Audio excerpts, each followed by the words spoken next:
প্রিয় বইপ্রেমী, শুভ সকাল। আশা করি সবাই ভালো আছেন। প্রকাশকের ডায়েরির আরও একটি পর্ব নিয়ে আপনাদের সামনে হাজির হলাম।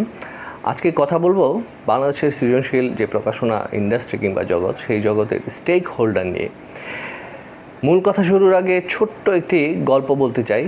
আমাদের বাংলাদেশের একটি জনপ্রিয় ম্যাগাজিন অনুষ্ঠান টেলিভিশনের ইত্যাদি আমরা অনেকেই দেখি। সেই ইত্যাদিতে অনেক আগে একটি পর্ব প্রচারিত হয়েছিল। এরকম পর্বটা ছিল যে গিন্নি তার হাজব্যান্ডকে হয়তো বাসায় দুজনের মনোমালিন্য হয়েছে। পর্বটি এরকম করে হানিফ সঙ্গে দেখেছে যে গিন্নির সাথে মনোমালিন্য, ভাঙ গাড়ি। বস অফিসে ধমক দিয়েছে, ভাঙ গাড়ি।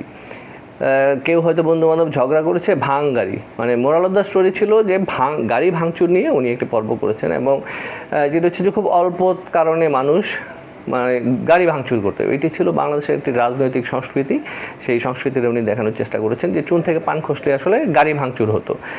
তো বাংলাদেশের প্রকাশনা জগৎ নিয়ে যখনই কথা বলতে আসি, এবং বিগত যেহেতু বলেছি যে আমাদের যে অভিজ্ঞতা, বিশেষ করে আমার অভিজ্ঞতাটা হচ্ছে যে এখানে চুন থেকে পান খসলেই যত সমস্যা, সব সমস্যা হচ্ছে প্রকাশকের সমস্যা। প্রকাশকের সমস্যা নেই তা নয়, প্রকাশকের সমস্যা অবশ্যই আছে। কিন্তু এই যে সব কিছুর মূলে প্রকাশককে টেনে সামনে নিয়ে আসা এবং সব সমস্যার কারণ হিসেবে দায়ী করা প্রকাশককে, এটি আমাদের একটি মানসিক অসুস্থতা আমি বলবো। এর কারণটা হচ্ছে আমাদের এই যে বই বা প্রকাশনা জগৎ, ছাপাছাপির জগৎ, এই যে প্রকাশনা ইন্ডাস্ট্রি আমরা বলে থাকি, সেখানে আসলে স্টেক হোল্ডার কারা? একটি বইয়ের জন্য 4টি স্টেক হোল্ডার আছে। প্রথম যে স্টেক হোল্ডার তিনি আসলে কে? প্রথম স্টেক হোল্ডার আমাদের লেখক। লেখকের লেখা ছাড়া আসলে কিছুই হবে না, কোনো কাজই হবে না। এবং লেখক তার লেখাটি লিখবেন, লেখকের লেখাটি নিয়ে আসলে প্রকাশক তার মেধা, তার অর্থ, তার যে প্রতিষ্ঠান সামগ্রিকভাবে ইনভেস্ট করে তারপর একটি বই পাঠকের জন্য হাজির হবে। তার মানে প্রথম যে স্টেক হোল্ডার উনি লেখক, এবং এখানে দ্বিতীয় স্টেক হোল্ডার হচ্ছে প্রকাশক। এবং প্রকাশকের যে কর্মকাণ্ড সেটি বিস্তারিত এখন না বলছি। আমাদের যে তৃতীয় স্টেক হোল্ডার, সেই তৃতীয় স্টেক হোল্ডার আসলে কে? তিনি হচ্ছেন বই বিক্রেতা। এবং বাংলাদেশে এই তৃতীয় স্টেক হোল্ডার তিনি আসলে একেবারেই কথা বলেন না, প্রকাশকরাও খুব একটা কথা বলেন না। এটি নিয়ে আমাদের লেখকদেরও কোনো মাথা ব্যথা নেই, আমাদের পাঠকদেরও কোনো মাথা ব্যথা নেই। আমাদের যে চতুর্থ স্টেক হোল্ডার সেটি হচ্ছে পাঠক। অর্থাৎ লেখক যেই লেখাটি লিখছেন, প্রকাশক যে লেখাটিকে বই প্রকাশ করছেন, বিক্রেতা যেই বইটি বিক্রি করছেন, কাদের জন্য আসলে এই সব কিছু, এই যে সামগ্রিক কর্মযাত্রা সবই আসলে পাঠকের জন্য। পাঠককে কেন্দ্র করেই আমাদের এই বাকি যে 3টি স্টেক হোল্ডার তাদের আসলে কর্মযোগ্য। লেখকের লেখা, প্রকাশকের প্রকাশনা এবং আমাদের বই বিক্রেতার বিক্রি। কিন্তু দেখা যাচ্ছে আমাদের লেখকের ভালো লেখা, মন্দ লেখা, কিংবা আমাদের এই যে বই বিক্রেতারা কি করছেন, কি বিক্রি করছেন এবং কেন বিক্রি করছেন, আমরা ছোটোকালে আমরা দেখেছি, কিংবা আমাদের যে স্কুল কলেজ বা আমরা যখন রিডিং হ্যাবিট নিয়ে কথা বলি, আমরা যখন জ্ঞানভিত্তিক সমাজ নির্মাণের কথা বলি, আমরা যখন বলি যে আলোকিত প্রজন্মের জন্য সৃজনশীল বই, এই সমস্ত কথা যখন আমরা সভা সেমিনারে উচ্চারিত করি, তখন সেটি এই সব কথাবার্তার সঙ্গে একটি বিষয় জড়িত, সেটি হচ্ছে যে আমাদের পাঠকদের তো বই পড়াতে হয়। পাঠক বই শুধু পড়েও না, আবার পাঠকদের পড়াতেও হয়। তো এই পড়ানোর যেই দায়িত্বটা, অর্থাৎ আমরা যে লাইব্রেরিয়ানের জায়গাটা আমরা কল্পনা করি, আমাদের স্কুল কলেজ বিভিন্ন প্রতিষ্ঠানে যে লাইব্রেরিয়ান থাকে, সেই লাইব্রেরিয়ানের কাজ কি? সেই লাইব্রেরিয়ানের কাজটাই কিন্তু একটি ভালো বই আমাদের প্রজন্মের হাতে তুলে দেয়া, বিভিন্ন মানুষের হাতে তুলে দেয়া, বিভিন্ন বয়সী পাঠকের হাতে তুলে দেয়া। এই লাইব্রেরিয়ানের একটি কাজ কিন্তু বই বিক্রেতাদেরও কাজ। আপনারা জানেন যে আমাদের যখন বিভিন্ন বা আমরা বইমেলাতে দেশে বিদেশে যখন বইমেলা অংশগ্রহণ করি, এবং আমাদের যে সমস্ত স্টল বিক্রয় কর্মী থাকে, তাদেরকে আসলে কী দিক নির্দেশনা দেওয়া হয়, তাদেরকে প্রতিষ্ঠানের পক্ষ থেকে কিংবা পাঠকের পক্ষ থেকে আসলে কী জানানো হয় যে প্রতিষ্ঠানের যে ভালো বইগুলি কিংবা প্রতিষ্ঠানের যে বইগুলি, সেগুলি পাঠককে ব্রিফ করতে হয়, পাঠককে জানাতে হয়। অর্থাৎ এই বই বিক্রেতার কাজটি হচ্ছে বই বিক্রি করা, কিন্তু কি বই বিক্রি করা? ভালো বই বিক্রি করা।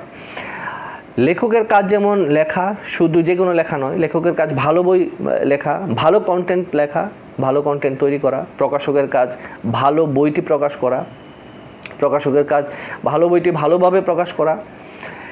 একইভাবে কিন্তু বই বিক্রেতার কাজ হচ্ছে ভালো বইয়ের প্রচার করা, এবং আমাদের পাঠকের কাজ ভালো বইটি পাঠ করা, ভালো বইটি রিডিং করা। কারণ ভালো বই থেকেই আমাদের যে জ্ঞানের যে মেধার যে ব্যাপারটা, সেই জ্ঞানটি আহরণ করতে পারবে। এখন এই যে চারটি স্টেক হোল্ডার, সেই স্টেক হোল্ডারের বই, লেখক কী বই লিখলেন, ভালো বই লিখলেন কিংবা খারাপ বই লিখলেন, বা বই বিক্রেতা কি করছে, কোন বই আসলে আমাদের পাঠকের কাছে বিক্রি হচ্ছে, বর্তমানে বইয়ের কোন ট্রেন্ড চলছে, কিংবা পাঠক কী পড়ছে, সব দোষ গিয়ে আমাদের বাংলাদেশে যখনই আলোচনা হয় সব দোষ প্রকাশকের। প্রকাশক অমুক বই ছাপলেন কেন, প্রকাশক ওই বইটা মানে লেখকের দিক থেকে যখন বইটা খারাপ হবে প্রকাশক ওই বইটা ছাপলেন কেন। ভাই, একজন প্রকাশক এই বইটা না ছাপলে আমি যে বইটা রিজেক্ট করে দিচ্ছি সেই বইটা তো কেউ না কেউ ছাপছে। কারণটা কি? কারণ হচ্ছে লেখকের আগ্রহের কারণেই তো প্রকাশক বইটা প্রকাশ করছে। তার মানে লেখকের নিশ্চয়ই একটা রেসপন্সিবিলিটি থাকা উচিত যে আমি কি লিখবো, কেন লিখবো, কাদের জন্য লিখবো, কিংবা কি লিখবো না, কেন লিখবো না, কাদের জন্য লিখবো না। এই রেসপন্সিবিলিটিটুকু এটা লেখকেরই কিন্তু থাকা উচিত। পরের যে স্টেক হোল্ডার, আমার প্রকাশককে বাদ দিয়ে আমাদের যে বিক্রেতার কি কোনো রেসপন্সিবিলিটি থাকা উচিত না? অর্থাৎ একজন বিক্রেতা কি বিক্রি করবে, কাদের জন্য বিক্রি করবে, কেন বিক্রি করবে।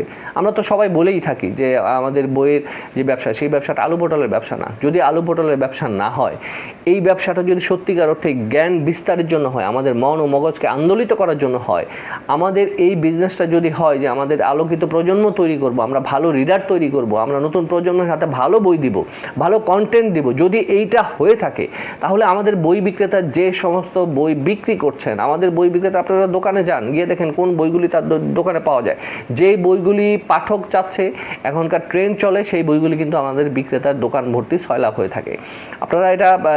আপনারা সরেজমিনে এটা জানতে হবে। অর্থাৎ এই যে বই বিক্রেতার যে রেসপন্সিবিলিটি, সেই রেসপন্সিবিলিটিটা কোথায়, এবং এইটার জন্য দায়ভার কেন প্রকাশককে নিতে হবে?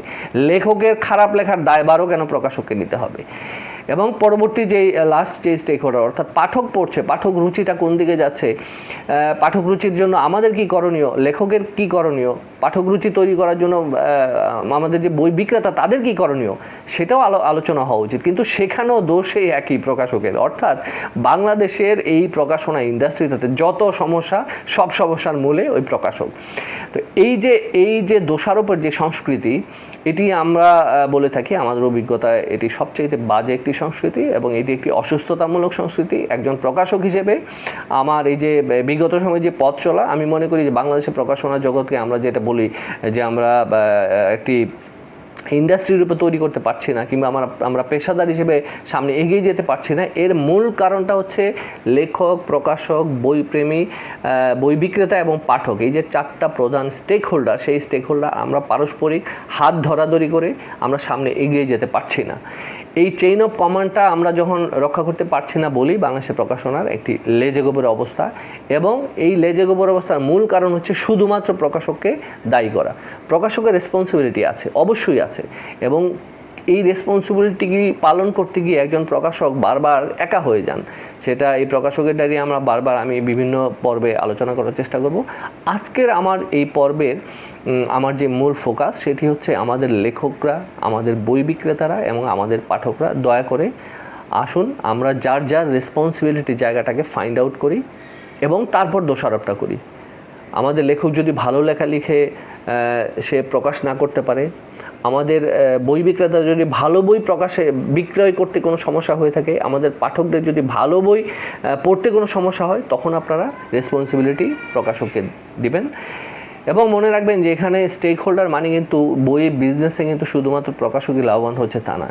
বই বিজনেসে প্রথম লাভবান কিন্তু লেখক হচ্ছেন। লেখক লিখে টাকা পান, লেখকের লেখার জন্য টাকা পান, প্রকাশক বই প্রকাশ করে ইনভেস্ট করে তার পরিশ্রম মেধা তার প্রতিষ্ঠানকে খাটিয়ে বিভিন্ন লোকবল নিয়োগ করে তারপর সে টাকা পান। বই বিক্রেতা জানি সেটি হচ্ছে যে ওনার পরিশ্রম শুধু খালি প্রকাশক থেকে কিছু বই এনে পাঠকের কাছে তুলে দিল, সেও কিন্তু টাকা পান। অর্থাৎ তিনটা স্টেক হোল্ডার সরাসরি ফিনান্সিয়ালি লাভবান এখানে। আর চতুর্থ যে স্টেক হোল্ডার পাঠক ফিনান্সিয়াল কোনো লাভ পান না, কিন্তু পাঠক পান হচ্ছে মগজের লাভ। অর্থাৎ তার জ্ঞানটা সে আহরণ করতে পারে এবং যেটার জন্য তার বইটা পড়া সেটি উনি আসলে লাভ করতে পারেন। তার মানে হচ্ছে যে এখানে তিনটি স্টেক হোল্ডার ফিনান্সিয়ালি লাভবান হচ্ছেন এবং একজন স্টেক হোল্ডার, চতুর্থ যে স্টেক হোল্ডার, তিনি আসলে মেন্টালি লাভবান হচ্ছেন। তার মানে এই যে চারটি যে শ্রেণী, সেই চারটি শ্রেণী, এখানে কোনো সমস্যা হলে চারটি শ্রেণীকেই দায়ী করা উচিত এবং এখানে কোনো যদি ভালো কাজ হয় তাহলে চারটি শ্রেণীকেই আসলে ক্রেডিট দেওয়া উচিত।